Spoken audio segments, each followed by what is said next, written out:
Greetings to all on the WHO Day. It's a day that has got a great significance for the entire world in the fact that we got together to eliminate all the diseases that have conquered the mankind all this while. The vector-borne diseases are essentially a menace in the developing world. The factors related to this are very well known.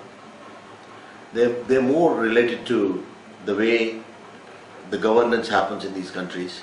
The healthcare priorities are assigned to various government bodies. Therefore, it is of great significance to the developing world. The vector-borne diseases are preventable. That's the good news about it. But the bad news is we are doing very little about it. We still got problems and issues with sanitary latrines, disposal of waste, pollution of water in the river, the ditches all around. When it rains we have floods, and when it's hot we have deserts created in the country. So we are at the extremes. The same applies to the healthcare facilities in countries like India. While at one end we have state-of-art healthcare facilities available in the corporate and refined hospitals that can match the best in the world, while at the other end our patients are struggling to get the primary healthcare. But the vector-borne diseases generally affect the latter. Therefore, the mass population and the masses are still being deprived of various healthcare facilities, primarily because we are looking the other way. Friends, it's time and opportunity to take a pledge to work towards getting rid of these preventable disorders and diseases that are definitely within our reach.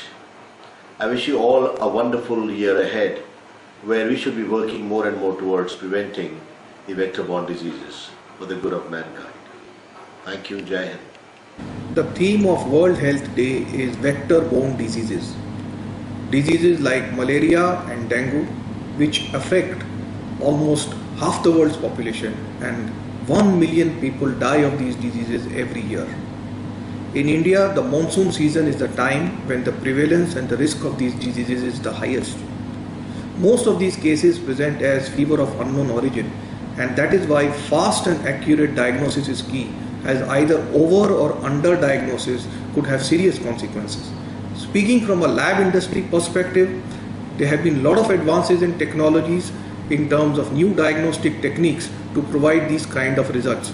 For dengue, we have now the fast antigen test available, but for malaria, the gold standard still remains the peripheral smear by the thick smear technique, examining at least 100 fields. So this is a manual process and a little time consuming. What we would really look forward to is some kind of a technological breakthrough that can help to come up with a malaria test which is faster and as accurate as the gold standard available today. Thank you. Things on the WHO Day. It's a great opportunity to feel part of the WHO Day celebration. The theme is very apt for my country. We're a land of paradoxes.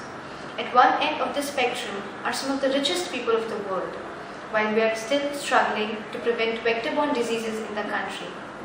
It is these remote areas with the poorest health system where the basic medical facilities need to be established, and where efforts have to be made at raising awareness about the simple measures of protection against these diseases. As a medical student, I dream of a future where the Alma Ata Declaration, Health for All by 2080, would finally come true. Thank you.